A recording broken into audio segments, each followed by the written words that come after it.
muncul gagasan, kenapa kita tidak membangun satu monumen yang pasti sifatnya itu abadi, yang sekaligus ingin mengirim pesan ke seluruh Nusantara, bahkan seluruh dunia, bahwa Pancasila sebagai dasar falsafah bangsa, ideologi bangsa, dasar negara itu lahir di bumi Flobamora. Ya, cuma sayangnya sampai hari ini belum selesai monumen itu. Dia. Wah, ini kalau jadi ini Ya, anak muda dong pasti banyak sih. Belum jadi saya sudah belum banyak jadi, yang saya bisa. sudah jadi spot foto. Betul sekali Om.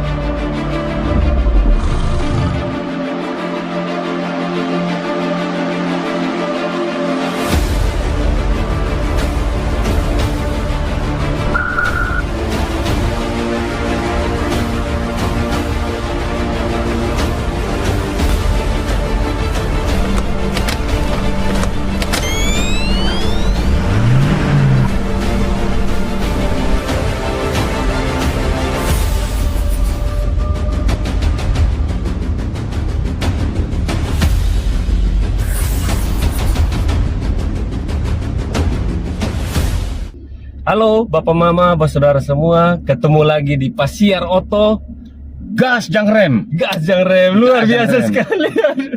Hari Gas Jangrem. ini edisi spesial Hari Lahir Pancasila Om. Dan hari ini di edisi spesial Hari Lahir Pancasila ini Pasiar Oto berhasil mengundang ada Om Theo Widodo. Terima kasih banyak Om sudah mau diundang di Pasiar Oto Om. Terima kasih juga Joe berkenan mengajak Om Theo untuk sharing ya Ya benar. tentang Hari Lahir Pancasila ini. Ya benar Om. Tema di sekitar Hari Lahir Pancasila ya. Betul sekali Om. Terima kasih. Ya siap Om. Sengaja beta datangkan Om Theo Widodo ini karena ini informasi buat Bapak Mama Saudara semua yang belum tahu.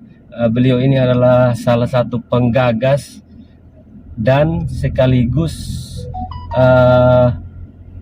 pemilik lahan pemilik lahan untuk dibangun monumen Pancasila Om. Itu, dan beliau juga sekaligus adalah ketua Perhimpunan Tionghoa Provinsi NTT Om. Ya, Perhimpunan Indonesia Tionghoa. Perhimpunan Indonesia Tionghoa, disingkat INTI. Inti NTT. Okay. Inti Dan NTT. sekaligus juga Ketua Forum Pembauran Kebangsaan, Betul. disingkat FPK. FPK. NTT. Ya. Kita kira ada sedikit apa dekat-dekat dengan FP yang lain. Oh, ya, beda jauh. Beda. Kayak langit dan bumi. Oh ya, siap. FPK itu Ya. sesuai singkatannya Forum Pembauran Kebangsaan. Di situ berhimpun tokoh-tokoh etnis, ya, umumnya ketua paguyuban yang berbasis etnis ya, Iya. di suatu daerah, gitu. Jadi termasuk Bapak Alo Siap. itu sebagai tokoh etnis Manggarai. Betul. Lalu ada Prof. Umbu Data, Oh iya, siap. mantan rektor 2 periode, Betul. itu mewakili etnis Sumba. Oh. Ada Pendeta Thomas Ateta, Oh. mewakili etnis Papua. Oh. Banyak sekali. Saya tidak bisa sebut satu persatu. Luar Itu biasa. FPK ya. Jadi satu forum yang cukup besar juga yang ada di NTT Betul. ini Om. Betul. Jadi forum ini difasilitasi oleh pemerintah. Oh, siap. Tujuannya adalah membangun semangat nasionalisme kebangsaannya, membangun semangat persatuan Iya. yang berbasis etnis. Kalau yang berbasis agama itu ada forum lain disebut FKUB, Oh, FKU. Forum Komunikasi Umat Beragama, antar umat beragama. Om juga di situ juga, Om? Tidak, Oh, tidak. Karena Om Teo bukan orang yang basisnya agama ya. Ada lagi satu forum kewaspadaan dini masyarakat, FKDM. Jadi ada 3 forum bentukan pemerintah ya, Pemerintah. bukan pembentukan, difasilitasi oleh pemerintah. oh, Gitu. siap. Oke, Om. Beliau juga ada seorang mantan dosen, Om. Ya betul, sudah pensiun Sudah pensiun. sebagai pengajar tetap dari Universitas Negeri Nusa Cendana, Kupang. Oh. Sekitar 6 atau 7 tahun. Jadi, Fakultas Om Teo apa tuh, Om? Fakultas Sains dan Teknik, Wih, jurusan Teknik Sipil. Wih, Jurusan Teknik Sipil. siap.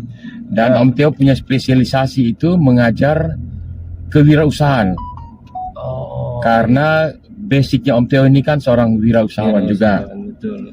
Gitu. Salah satu pengusaha yang Ya. sukses di NTT ini, Om. Oh, jangan bilang sukses. Ya, Kita harus namun banyak belajar menurut nih. ya ukuran diri sendiri, ukuran Om Teo sendiri ya sukses. Ya, Artinya segala sesuatu kan harus disyukuri toh. betul. Kalau bilang tidak sukses nanti Tuhan marah nanti. Tuan marah lah, Tidak boleh. gawat lah. Ya, semua berkat harus disyukuri. Eh, Tapi kalau dibanding dengan sesama pengusaha yang lain, ya tentu banyak yang jauh lebih maju daripada Om Teo. siap, Om. Gitu. Satu lagi, beliau adalah orang tua dari salah satu anggota DPRD provinsi, Pak Christian Widodo. Iya. Pak Dokter. Dr. Christian Widodo. Pak Dokter Christian Widodo, luar biasa sekali. Semoga besok-besok setelah nonton ini video, beliau mau sharing di PCR Auto. Mantap. Iya. Oke. Terima kasih Siap, Om. adik Jo yang mau undang lagi Dr. Christian ya. Siap. Om, apa kabar nih, Om? Sehat. Puji Sehat Tuhan, Om. walafiat. Om Teo ini karena hobi olahraga, Betul, masih Ya. energik sekali, kelihatan sekali. semoga terlihat seperti itu. Usia boleh tua, Usia boleh tua. semangat tetap harus muda. Mantap, Om. Karena Om Teo jadi ketua Ya. HES Club, atau klub HES yang tertua di Kupang, Oh. yang usianya itu sekarang sudah 33 tahun. 33 tahun usia klub HES. Sudah lama ini ada ini. Iya, 33 tahun usianya sekarang. Begitu. Itu apa, Om? Om kalau Oke, HES itu olahraga yang unik. Jadi dia bukan olahraga serius, ya, bukan olahraga prestasi, tapi olahraga rekreasi sebenarnya. olahraga Kita pada waktu HES ya, itu jalan cepat mengikuti jejak yang sudah diletakkan oleh sekelompok orang, sekelompok Ya, ya. HESer ya. Iya. Peserta HES itu disebut HESer. Yang 4 orang, Iya. kita ikuti jejak itu dan akan kembali ke tempat start Ya. untuk kita bergembira ria di situ. Oh, jadi suke apa, Om? Ke anak pramuka dulu dong, begitu, Om? Barangkali Barangkali. seperti itu. Berarti Om ketahuan pernah ikut pramuka dulu. Ya, betul. Mungkin zaman Jo udah dulu tahu tuh. setelah. Dengan jawabannya sudah langsung tahu. Ya. Nah, Baik, HES Om. ini Ya, Om. kenapa unik? Dia punya moto Oh, 3F. apa? F pertama itu fun, fitness dan friendship. Oh, Ya, siap. fun yang pertama. Jadi kita bukannya sekedar berolahraga, tetapi juga rekreasi, bersanteria di situ, bergembira, melepas seluruh beban, baik itu beban kerja, beban hidup. Sebab olahraga itu kalau mau betul-betul efektif itu jangan hanya sekedar olahraga. Jadi jangan hanya fisik saja Oh, ya yang Siap, didrill, tetapi juga perlu kita ini bebas dari masalah. Makanya pada waktu HES ya. itu dilarang mengaktifkan HP. Oh, Gitu. Hanya selama sekitar 1,5 sampai 2 jam. Kita jalan cepat, Ya. lalu kembali ke tempat semula. Tempat Ya, itu disebut daun-daun ya. Daun-daun. Daun-daun. Nah, di situ kita menikmati santap ringan, kemudian ada minuman ya. Ya. Oke. Ada baik. tari-tarian. Oh, ramai bro. Ya, tapi tarian massal ya. Dan Oh, khusus karena kita NTT ini kaya budaya, betul. banyak tarian massal daerah, Iya, dan iya, itu kita menari bersama Iya. ganti-ganti tariannya, Berarti sekaligus melestarikan budaya. melestarikan budaya, betul. Jadi Mantap sekali. menikmati keindahan alam, Betul. melestarikan budaya, meningkatkan persaudaraan, ya, pertemanan, Iya. persahabatan itu ya, menambah teman, Betul. gitu. Luar biasa sekali. Oke Om, kita kembali ke pembahasan inti Om, ke seputaran hari lahirnya Pancasila Siap. ini Om. Siap. Di hari lahir Pancasila ini Om, beta sebagai anak muda Kota Kupang, beta kepingin tahu sekali bangunan yang namanya Monumen Pancasila itu, apa ide awal sehingga Om dan tim menggagas pembangunan itu monumen Om. Oke. Ini topik yang bagus sekali. Monumen itu namanya Monumen Floba Mora Rumah Pancasila. Oh. Jadi kalau kita ke situ di pintu masuknya itu Iya. tertulis di situ Iya. Floba Mora Rumah Pancasila. Iya. Kenapa Floba Mora Rumah Pancasila? Karena Pancasila itu lahir di ND yang jadi bagian daripada Floba Mora, gitu. Nah, atas dasar alasan ini, Iya. pertimbangan ini, waktu itu Om Teo dan kawan-kawan ya, Iya. Om Mundus Lema ya, Iya. dan kawan-kawan yang lain, ada di situ ada Pak Pius Rengka. Waktu itu Pak Pius masih ketua FPK NTT ya. Oh. Dan kawan-kawan yang lain yang saya Om Teo tidak bisa sebut satu persatu. Ya. Muncul gagasan, kenapa kita tidak membangun satu monumen yang pasti sifatnya itu abadi, yang sekaligus ingin mengirim pesan ke seluruh Nusantara, bahkan seluruh dunia, bahwa Pancasila sebagai dasar falsafah bangsa, ideologi bangsa, dasar negara itu lahir di bumi Floba Mora. Oh. Ya, Siap. Bung Karno merenungkan nilai-nilai luhur bangsa itu Ya. di ND ketika masa pengasingan beliau Iya. tahun 1934 sampai 1938. Betul. Nah, kebetulan bertemu dengan momen kita tahu semua adanya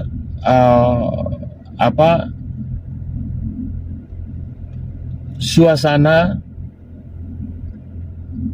intoleran, suasana radikalisme atau semangat radikalisme yang pada waktu itu luar biasa kencang sekali, ya, yang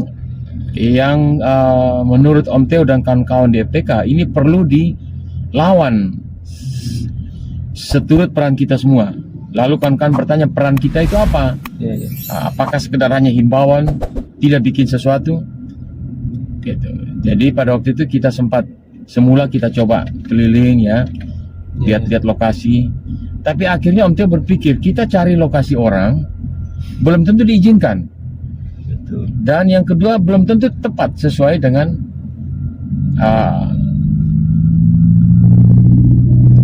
apa yang ingin kita atau apa yang ingin dicapai dengan adanya monumen itu. Iya. Lingkungan juga misalnya, atau pemandangan dan sebagainya. Betul. Maka Om Teo teringat ada tanah Om Teo sendiri. Iya. Kenapa Om Teo tidak serahkan itu saja gitu loh? Kenapa tidak serahkan itu saja? Iya, iya. Supaya habis perkara tuh, Iya, tidak usah iya. repot lagi. Iya. Nah, kemudian ini didukung oleh teman-teman pengurus FPK Iya. dan terutama sekali Gubernur Frans Leburaya ketika itu yang almarhum ini yang sangat bersemangat, maka jadilah serah terima kepada Pemprov itu Iya. hibah ya, Iya, iya, iya. hibah dari Om Teo dan keluarga termasuk Dr. Christian Widodo. Kita semua diminta oleh gubernur pada waktu itu tampil di depan panggung Iya, iya. di aula rumah jabatan dan kita mendeklar bahwa tanah ini dihibahkan untuk dibangun monumen Pancasila yang akhirnya namanya menjadi Flobamora, Monumen Flobamora Rumah Pancasila. Itu Om, minta maaf Om. Itu spontan pada saat Om dong duduk bersama untuk bahas ini atau ada pertimbangan-pertimbangan lain Om? Spontan. Spontan. Ya, jadi Waduh. ini bermula dari diskusi saja kan. Iya. Forum pembawaan kebangsaan FPK ini kan suatu forum dialog. Iya, iya. Ya, jadi kami sering berdialog dan spontan muncul ide itu karena itu tadi semangat untuk bagaimana melawan radikalisme ini Oh, di kalangan kita semua pengurus itu. Ya, begitu. Semangatnya luar biasa Dan sekali. itu terjadi di tahun 2017 atau 2018 ya. Seingat Om Teo itu sekitar setahun sebelum pandemi. Oh, Setahun berarti- atau 2 iya. tahun ya. Sorry. 2018 itu. 2018 saya kayaknya. baca itu. Ada ya. Iya, iya, Adik iya. Jo tahu ya. Iya, iya, tahu Om. Begitu. Sekali lagi saya bilang luar biasa Gubernur Frans Leburaya. Waduh. Om, tidak gampang Om menyerahkan lahan yang luasnya tidak kecil Om di Kota Kupang. Itu masuk Kota Kupang toh? Ya. Dia di Sudah kabupaten kan? kabupaten tapi persis di perbatasan dengan Kota Kupang. Tapi kan view-nya luar biasa itu. Ya, menurut Iya. saya, menurut pandangan saya itu pasti nilai Betul. harga tanah itu kan pasti tinggi toh. Om. Betul, sekarang kan jadi spot foto kan. Betul, orang juga Bangunan beberapa- belum selesai, tapi sudah jadi sudah jadi spot foto dan seringkali jadi lokasi rekaman. Iya betul, anak-anak Misalkan- muda sering ambil video di situ. Iya, Luar iya. biasa. Bukan anak muda saja, televisi dan lain-lain itu sudah ambil di situ. Benar. Om. Karena dari pelatarannya itu view itu bisa betul-betul sampai ke Iya. Pulau Semau. Betul sekali. Jadi Om. lengkap, ada daratan, ada samudra. Iya. Dan itu moncong Garudanya tuh menghadap kan. Ya, Luar biasa jadi sekali. memang filosofi dasar dari desainnya Iya. itu akan jadi satu destinasi wisata, Adik Betul. Jo. Wisata yang khas yaitu wisata kebangsaan. Wisata kebangsaan. Ya, dan satu-satunya sepertinya itu satu wisata yang dari tempat itu Ya. orang bisa mempelajari lengkap Pancasila. Oh. Sebab begini, Iya. di perut daripada monumen itu, Ya. jangan dibayangkan monumen ini seperti monumen yang ada di perempatan jalan. Iya. Bukan. Bukan. Monumen ini tingginya hampir 40 meter, Iya benar. ya, besar sekali dan di perutnya itu, di perut monumen ini, itu ada teater, ada diorama, ada perpustakaan, Waduh. ya, macam-macam dan semua dengan tema khusus itu Pancasila. Nanti pengunjung itu bisa naik dengan lift ya, pakai lift. Sayang liftnya belum jadi. Itu sampai ke puncak daripada monumen itu, Iya. di paruhnya nanti, Paruh burung itu. paruh burung nanti, Ya. itu orang bisa memandang Wah. ke seluruh tempat Iya. perairan Kupang, kemudian ke daratan, gitu. Iya. Dan juga tempatnya itu atau lokasinya ini ada di ketinggian, Betul. sehingga bayangkan di tempat yang tinggi dia naik lagi 40 meter, jadi bisa betul-betul lihat ke seluruh Luar biasa sekali. lokasi Om. di pelabuhan dan di daratan. Iya.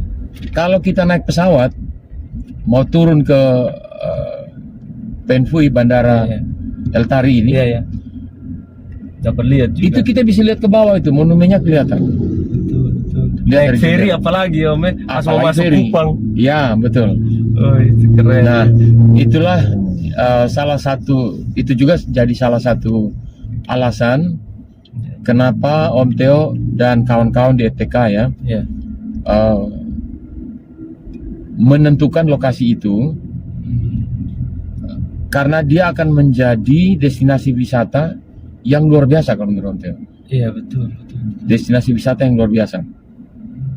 Iya, benar, benar.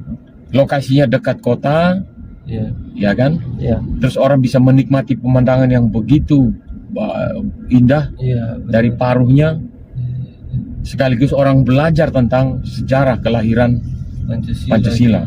Jadi yang di Pulau Timur Dan ini segala tidak hal tentang Pancasila ada juga, Iya. bukan hanya kelahirannya saja. Wah. Ya, Dan kita yang di Timur sini tidak perlu lagi, mungkin perlu tapi tidak perlu jauh-jauh ke Ende lagi Iya. untuk mempelajari. ya. Oke, kalau ke Ende itu penting juga memang, Iya, karena di memang sana penting kan juga. memang Itu ada memang- ya situsnya itu ada di sana. Iya, iya. Ya, Mungkin tidak sempat, tidak mampu ke sana mungkin kan. Ya. ada di sini. Artinya kalau orang Kupang, orang Timur sini, Ya. ya, seperti ada Jawa omong betul. Kalau Ya. tidak mampu ke sana, ya oke lah datang ke situ. Situ, ya. Namun orang kalau ke destinasi wisata di seluruh NTT Ya. yang begitu banyak yang bagus ya, Ya. itu kan umumnya orang akan mampir dulu di Kupang, Betul. ya kan? Karena Betul. Kupang kan punya bandara yang jauh lebih besar daripada Internasional, ya. bandara internasional. Ya. Nah, ketika orang tiba di Kupang, itu kan banyak yang tidak bisa langsung transit. Ya. Sehari orang di Kupang bikin apa? Selama ini kan boleh dibilang destinasi wisata yang ya sudah berkelas nasional ya, katakan gitu ya, yang punya nilai, Ya, ya. yang punya nilai kebangsaan misalnya, itu kan belum ada. Iya. Jadi ketika mereka wisatawan ini Ya, ya. atau siapapun ya yang ada di Kupang, yang datang mampir di Kupang, Ya. mereka bisa isi waktu dengan ke sana. Gitu. Ada opsi lain lah selain. Ada opsi lain. Betul, betul, betul.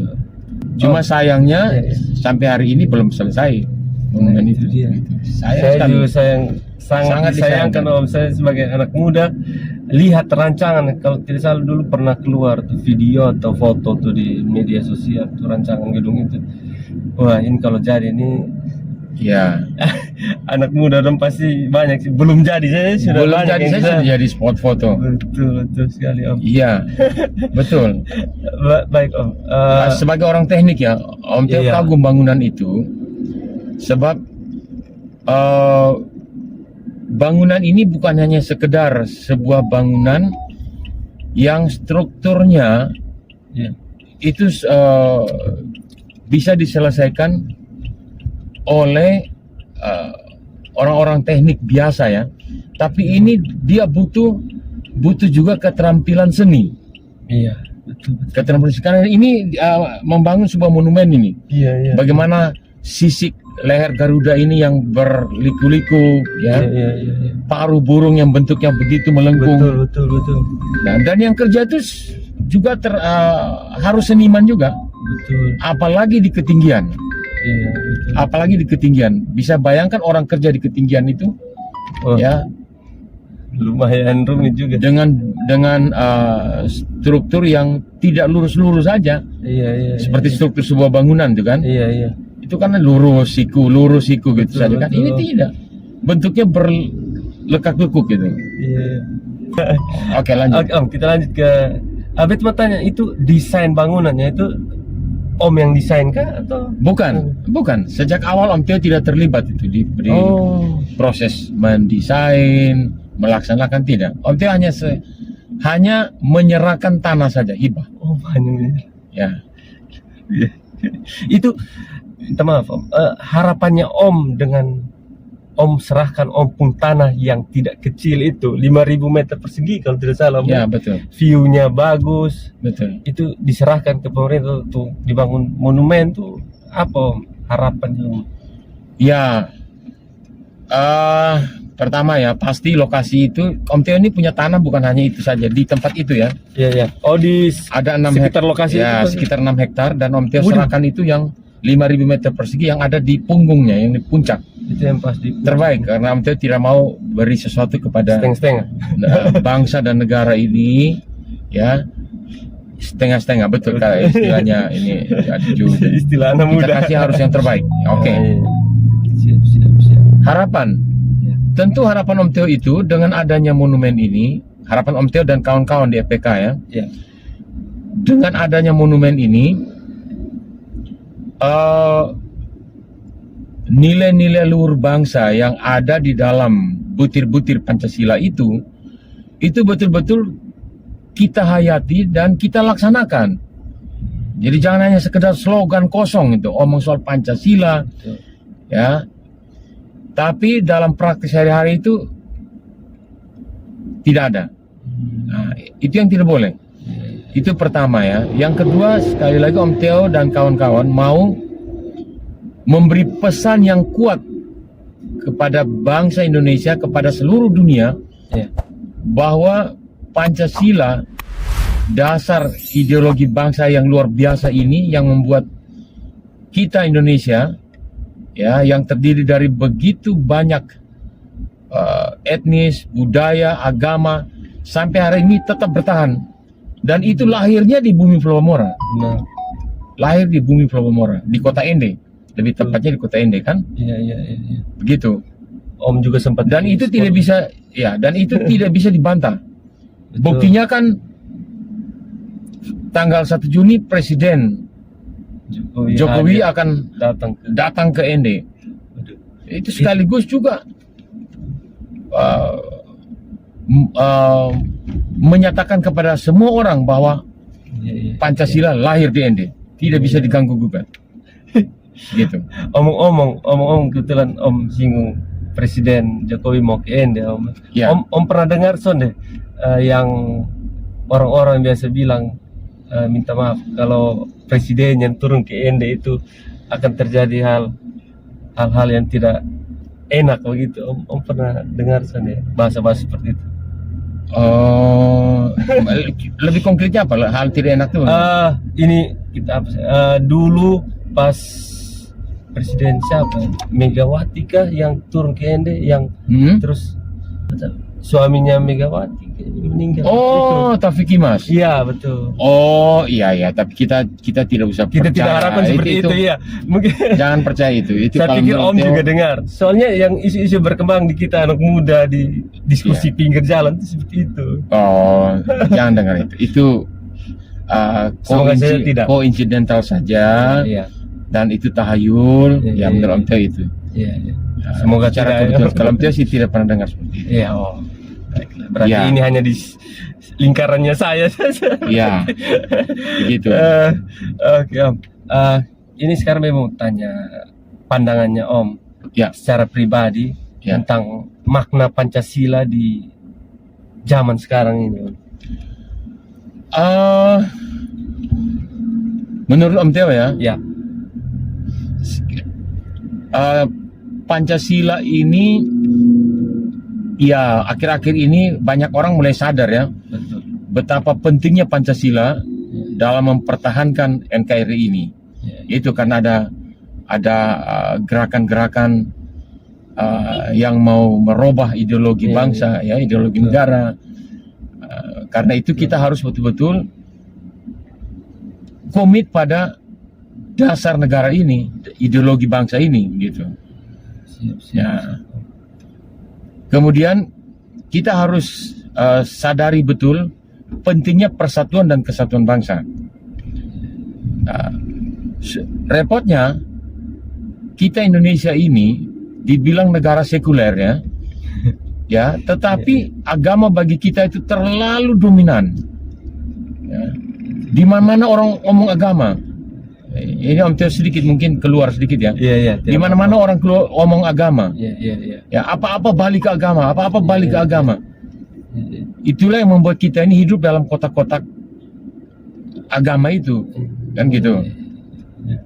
Betul, Om. Ya, Om Teo selalu ambil contoh, misalnya saja ya. Ya. kenapa hari libur, ya, jumlah hari libur yang berkaitan dengan kebangsaan setahun itu cuma ada 2. Satu adalah 17 Agustus, ya, dan yang kedua itu 1 Juni ini saja. Cuma 2, bayangkan. Iya, emang Berapa hari libur yang ada kaitan dengan agama?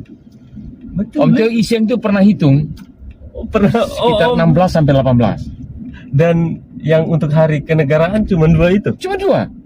Kita punya dulu, ya bukan dulu ya, masih resmi juga itu hari pahlawan 10 November misalnya, Ya. atau Harkitnas misalnya. Hari buruh. Itu kan hari besar sebenarnya, tapi kan tidak ada hari libur kan, bukan tanggal merah kan. 17 Agustus itu tanggal merah cuma 1. Bisa dibayangkan. 1 Juni itu untung saja kita punya Presiden Jokowi ini yang tetapkan sebagai hari libur. Sebelum ini cuma 1, bayangkan itu. Nah, jadi apa yang terjadi ketika 17 Agustus misalnya, 1 hari? Padahal itu hari lahir bangsa loh. Hari jadi kita semua, hari kelahiran kita semua sebagai anak bangsa ini. 1 hari libur bikin apa? Ya, yang PNS pergi ikut upacara gitu. Pulang tuh bikin apa? Tidur. Kalau kita yang lain misalnya bikin apa? Kalau tidak tidur jalan-jalan itu aja. Tapi 1 hari. Tapi bagaimana dengan hari-hari keagamaan? Coba. Semua agama, bukan satu saja. Om Teo ngomong itu. Iya, betul. Ya, Betul, Om. sedih. Contoh lain misalnya ya. Iya. Ini Om Teo omong dari sisi pemerintah ya. Ya. Pemerintah seharusnya adalah penggerak utama daripada soal-soal ini. Jadi meningkatkan semangat nasionalisme itu, pemeran utama adalah pemerintah sebenarnya. Walaupun semua komponen masyarakat itu harus berperan ya. Satu contoh yang lain misalnya THR. Ya. Kenapa THR itu tidak diberikan pada hari lahir bangsa 17 Agustus, menjelang 17 Agustus? Pertanyaan itu penting sekali. Iya, itu kan bisa untuk semua, toh. Karena betul, tidak Natal untuk yang betul, Kristen. betul. Iya, benar, masuk akal sih, Om. Untuk semua, dan ketika itu kita rayakan bersama. Iya. Kita merasa bersaudara betul-betul. Apapun agamanya. Tapi coba kalau THR dikasih pada waktu Lebaran, pada waktu Natal. Ya lain terima, ya lain condet. Kalau pada waktu Natal ya umat Kristiani saja yang terima, yang lain nonton, ya kan? Iya, sih. Begitu pula pada waktu Lebaran. Tapi kalau pada waktu menjelang 17 Agustus itu diberi, kita rayakan bersama nih. Nah, Om Teo ambil contoh misalnya. Iya. Kenapa negara-negara maju di dunia itu umumnya mereka itu punya semangat nasionalisme yang kuat sekali. Kita sebut saja contoh misalnya Jepang. Om Teo mulai dari Jepang dulu. Jepang kalah perang, ya kan? Kenapa dia bisa bangkit begitu cepat? Karena semangat nasionalisme dia itu kuat sekali. Dulu pada waktu perang sampai ada yang namanya kamikaze, yang pilot bunuh diri misalnya, itu kan terbangkan pesawatnya untuk tabrak kapal musuh. Karena semangat nasionalisme mereka kuat sekali. Dia bangkit begitu cepat. Ya, Om Teo alami itu di sekitar tahun-tahun 60-an mungkin ya, ketika dia baru mulai bangkit itu 50-an sampai 60 mungkin. 60-an itu Jepang baru bangkit itu, produknya itu masih jelek. Dulu itu kalau kita bilang barang jelek itu ini barang Jepang nih. Oh, dulu begitu. Terbalik sama sekarang. Ya, sekarang kan jadi, barang nah, betul. Itu pula yang terjadi pada China.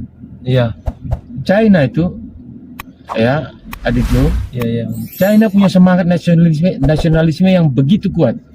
Bayangkan dia sampai hari ini ya, luas daratan yang hampir seluas Eropa. Hampir seluas Eropa loh. Mungkin sekitar berapa ribu meter persegi saja selisihnya. Dia tetap satu negara. Eropa jadi berapa negara? Hampir 50 negara. Mereka bisa bersatu seperti itu. Dan perayaan hari nasional mereka, yang mereka bilang hari kemerdekaan, itu Om Teo bingung sampai sekarang, dia merdeka dari siapa? Siapa yang pernah jajah Tiongkok secara keseluruhan ya? kalau duduki tempat-tempat ya bagian-bagian tertentu yang kecil itu ada memang, ya toh. Tetapi dia merdeka dari siapa? Nah, mereka begitu bangga, begitu menghargai hari kemerdekaannya. Ini kalau Om Tio bilang hari kemerdekaan dalam tanda petik. Merdeka dari siapa gitu? Dorong memerdekakan dorong diri sendiri. Iya, Kakak Jo tahu, dorong punya Iya, libur iya. berapa hari untuk dia punya hari kemerdekaan? Iya. 10 hari. Jadi 10 hari, betul-betul 10 hari. Jadi jangan coba-coba ke sana pada waktu di sekitar hari-hari kemerdekaan dia. Ya, kalau saya tidak salah ingat itu 1 Oktober. Iya. Nah, Dan dapat dan THR. itu wah, itu jangan tanya lagi tuh. Betul kok. Tanya saja orang Cina mereka dapatnya waktu kapan. Oh iya. Ya, memang waktu Imlek itu juga perayaan besar, betul. Iya. Tetapi yang namanya hari nasional mereka ini, kemerdekaan mereka ini jauh lebih besar daripada Imleknya, begitu. Beta baru tahu nih. Nah, mereka punya semangat nasionalisme yang begitu Iya, kuat, iya. ya toh. Iya, iya. Sehingga apa yang terjadi sekarang misalnya, Iya. Amerika tidak berkutik, ya kan? Mereka begitu maju, Iya. negara-negara Eropa, negara Barat. Iya. Karena apa? Tidak berani, tidak betul-betul mau menekan mereka, Iya. dan mereka eksis tetap. Karena apa? Semangat nasionalismenya. Om Tio pernah punya ide jauh sebelum Sultan Hamengkubuwono Iya. menetapkan aturan setiap jam, Om Tio lupa itu jam 10 atau jam 6 menyanyikan lagu Indonesia Raya. Dan itu wajib didengar. Ya, wajib didengar. Sultan sudah keluarkan aturan itu. Tapi Om Tio tidak tahu terakhir bagaimana pelaksanaannya.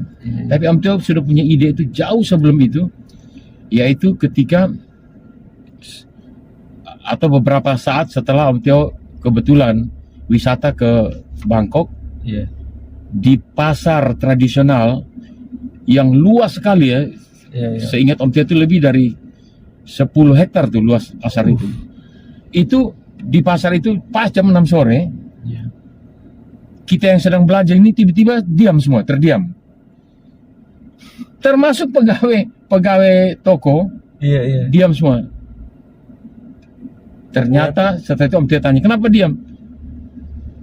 Semua harus diam mendengarkan lagu kebangsaan. Gitu. Kalau tidak salah juga namanya Chang Plek Tai. Sampai tai. Nanti coba dilihat, ini sudah tua ini kadang-kadang salah ingat juga. Siap. Nah, siap. karena itu kira-kira mungkin 2 tahun lalu itu Om Tio senang sekali bahwa Sultan memulai itu. Iya. Tetapi di NTT Iya. itu sudah sebelumnya, bahkan di Kesbangpol NTT Iya. itu sudah dikumandangkan lagu Indonesia Raya 2 kali sehari. Tapi baru sebatas di kantor Kesbangpol. Ketika lagu itu berkumandang, Iya. ya dari sound systemnya, itu semua yang ada di dalam kantor itu, kantor Kesbangpol NTT, Iya. itu harus berhenti dari semua kegiatan dan mendengarkan lagu ini. Nah, kenapa semangat kebangsaan itu harus dirawat?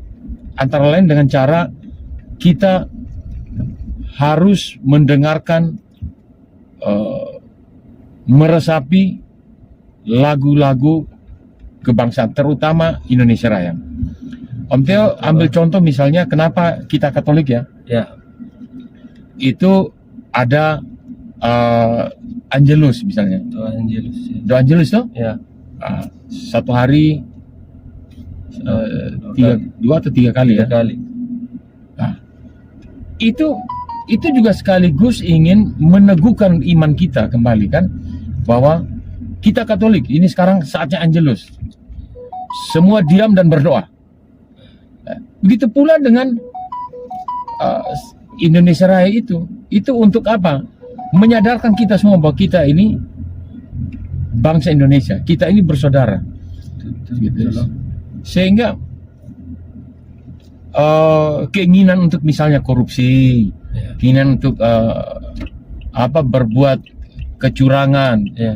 melawan pemerintah dan sebagainya, itu bisa sedikit bisa diredam. jadi sedikit. Iya. Begitu, dengan semangat nasionalisme ini. Betul. Kembali ke China itu misalnya toh. Iya, ya. Semangat nasionalisme mereka membuat mereka maju sampai sekarang ini. Iya. Mereka punya prinsip utama ya. Ya. Prinsip utamanya, saya biar produk saudara saya jelek, sesama orang China di situ Iya. jelek, saya tetap beli dia punya. Karena mereka di awal kebangkitan ekonominya, mereka sadar bahwa mereka belum punya cukup modal, sehingga tidak bisa menciptakan barang-barang yang betul-betul langsung sempurna. bagus. Siap. Ya bangun dulu modalnya dengan cara apa? Saling bantu itu tadi. Bantu, beli dulu barang-barangnya gitu loh. Nah, kita Indonesia harusnya juga seperti itu. Makanya Presiden Jokowi ya, beberapa waktu lalu kan menyerukan cinta produk sendiri, produk Indonesia sendiri kan. Dan itu benar-benar luar biasa tuh. Jadi kita itu jangan dulu lah omong bilang kualitas harus seperti, katakan mesin itu mesin Jepang punya Yanmar. Ya, katakan gitu. Kita ya apa produk nasional kita beli dulu itu. Toh juga harganya jauh lebih murah. Jauh di bawah. Contoh misalnya saja, bagaimana China punya produksi, katakan mesin-mesin penggerak ya, mesin penggerak. Itu Yanmar dibanding dengan Dongfeng, saya beli satu Yanmar itu sama dengan saya beli 5 Dongfeng harganya. Nah, kita harus berpikir, memang kualitasnya di bawah, oke. Tapi begitu rusak, saya perbaiki sedikit, 1-2 kali, tidak bisa lagi buang, ganti. Masih ada 4 gitu loh. Nah, ini yang prinsip yang harusnya kita, bangsa Indonesia, anak bangsa ini harus punya kesadaran itu. Cinta produk sendiri dulu, karena yang memproduksi itu adalah saudara kita sendiri. Gitu. Dia bangun, dia punya modal dulu, pelan-pelan modalnya meningkat. Nah, kemudian dia akan menciptakan sesuatu yang betul-betul bisa bersaing dengan produk luar. Betul sekali. Nah, makanya sekarang toh, Kakak Jo coba lihat coba. Sekarang produk China mau cari yang kualitas seperti apa? Bahkan lebih bagus daripada produk Barat punya. Iya, betul. Ada. Betul, Om. Iya. Begitu. Apalagi kekuatan populasi itu. Iya. Mereka 1,4 miliar. Kita berapa? 270 juta. 1/5-nya China kan? 1/5 itu jumlah besar sekali. Kenapa kemajuan ekonomi kita tidak 1/5-nya mereka? Kenapa tidak gitu? Kalau diukur dari populasi kan, kita andalkan saja dulu warga negara Indonesia sendiri kan? Iya. Gitu. Betul. Tidak usah omong muluk-muluk bilang mau ekspor mau apa segala macam. Iya. Kita beli punya kita sendiri dulu lah. Kita dulu lah. Nah, Betul. SDM pun begitu. Pakai SDM kita sendiri dulu. Tidak mungkin dia mau stuck di situ terus, Om. Pasti kan dia manusia belajar, Tom. Belajar, betul, setuju tuh. Setuju. Tidak mungkin dia jelek-jelek terus. Dengan belajar, dengan bertambahnya modal, kemampuan. Iya, benar. Ya toh? Sakit misalnya. Iya. Masih banyak yang sakit itu, wah, seperti apa ya, luar negeri minded gitu. Obatnya ke Malaysia, ke Singapura. Padahal kalah apa para dokter, para perlengkapan medis kita, tim medis kita, kalah apa? Betul. Kalau punya uang, pengusaha kita juga punya uang, bisa beli peralatan yang canggih. paling canggih, bisa bangun rumah sakit yang paling hebat. Makanya presiden kita sekarang ya tuh sedang membangun rumah sakit internasional yang besar sekali di Bali kan. Betul. Itu tujuan untuk itu gitu loh. Kalau omong soal begini, Om Theo biasanya ini akan panjang lebar nih. Wah, tidak akan habis nih. Mungkin tidak cukup. Makanya jangan cukup satu episode. Siap, nanti kita Pasiar Oto. Bikin lah ya, mau bicara, aduh kalau omong soal ini Om Theo nanti kita semangat sekali, kadang-kadang emosi juga. Sampai emosi. Apa ya? Siap. Sakit sedikit Singapura. Sakit flu saja Singapura. Malaysia itu, Kakak Jo. Iya. Om Theo panggil kakak sekarang ya. Iya, Om. Malaysia itu di awal-awal kebangkitan ekonominya, dia masih mengandalkan pasien dari Indonesia ya. baiknya minta ampun. Kalau ke sana itu seperti raja. Oh iya. Kita ini seperti raja. Tapi sekarang apa yang terjadi? Sudah begitu maju, wah sombongnya minta ampun. Injek yang ketong di sana. Iya. Nah itu yang salahnya kita sendiri. Sudah begitu mau ke sana gitu loh. Gitu. Betul. Nanti Om Teo bisa cerita pengalaman Om Teo di Siap. sana. Siap Om. Dulu Mau satu kita kali. cerita Oh, Om Teo hampir mati di sana. Omong jujur saja. Hampir mati. Hanya gara-gara operasi tiroid saja nih. Begitu. Jadi ya semangat cinta tanah air itu memang perlu dirawat dan dibangun. Tidak bisa bilang dia muncul dengan sendirinya. Ternyata Begitu. apa Om? Tadi omong THR ya. Sales besar-besaran nih, sales misalnya. Sales bukan Iya, sales. sel. Sel besar-besaran. Kapan pernah terjadi di hari menjelang 17 Agustus? Tidak ada. Oh iya. Terjadinya di waktu apa? Mau Natal, mau Lebaran. Gitu sudah. Padahal sel itu kan tujuannya juga sekaligus masyarakat ini bisa nikmati gitu loh. Mungkin karena ini hari THR besarnya itu saya tadi nih. Om. Karena THR. THR-nya terima di situ jadi dong buka sel. Ya. Dan THR itu bukan hanya pemerintah saja yang menurut Om Teo itu tidak tepat waktunya memberikan THR ini.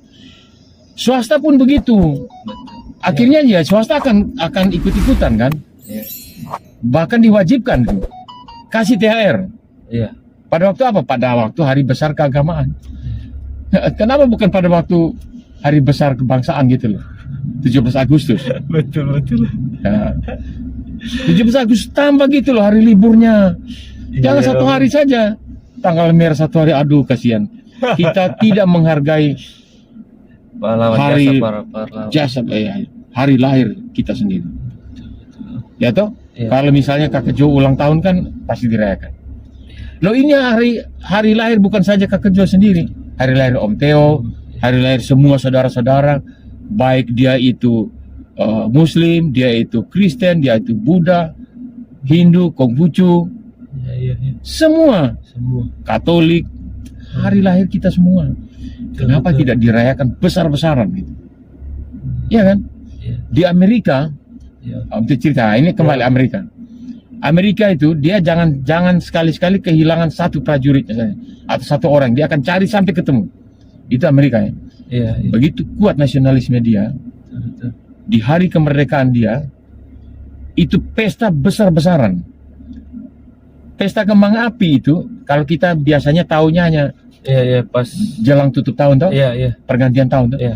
Di sana itu pada waktu hari kemerdekaan dia itu boleh dibilang langit Amerika itu terang benderang. Semua basis-basis militer, masyarakat, semua nyalakan kembang api. Sebulan sebelum perayaan hari kemerdekaannya itu masyarakat sudah disurati untuk ikut partisipasi. Mau nyumbang, mau bikin apa semua. Kalau di sini kan yang suruh namanya pasang pawai, bendera. kita disuruh pasang bendera saja. Kita suruh pasang bendera. Pasang bendera pada hari 17 Agustus. Ya. Terus atau mungkin 1-2 hari sebelumnya betul. Iya.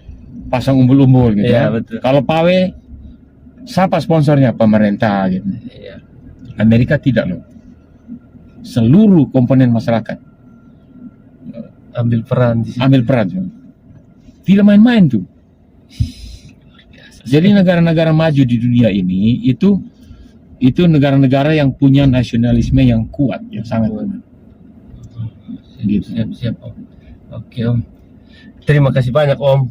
Terima kasih. Sama-sama. Kapan lagi kita Sudah tidak cukup. ngobrol panjang lebar sekali. Om juga ada kesibukan lain kan. Oke, siap. Nanti lain waktu pasti kita Pasiar Oto lagi kalau Om tidak sibuk. Oke, siap. Terima kasih banyak Om Teo sudah mau diundang di Pasiar Oto yang begini-begini saja Om. Gas jangan rem. Gas yang rem Om. Semoga ada hal-hal baik yang Bapak Mama bersaudara tonton yang bisa diambil Om. Yang baik diambil, yang menurut Bapak Mama bersaudara semua kurang baik itu tinggalkan saja Om. Ya. Minta maaf Om kalau ada salah-salah kata atau apa Om. Om Teo juga minta maaf kalau ada salah-salah ucap. Ya, oke. Cuma ya kadang-kadang memang gitu, sudah terlalu bersemangat, apalagi emosi Semangat itu. sekali. Kadang-kadang penyampaian tidak terkontrol. Baik Om. Iya. Baik Bapak Mama bersaudara semua. Sekian Kotong punya Pasiar Oto dengan Om Teo Widodo. Minta maaf kalau ada salah-salah kata atau bahasa kita yang kurang enak atau bagaimana. Tidak ada maksud apa-apa, ini murni sharing dan apa Om, pendapat Om Teo tentang makna Pancasila di zaman yang sekarang ini. Oke. Sekian videonya, sampai jumpa di video berikutnya. Gas jangan rem. Gas, jangan rem. Gas jangan rem. Om. Itu luar biasa tuh moto anak muda. Moto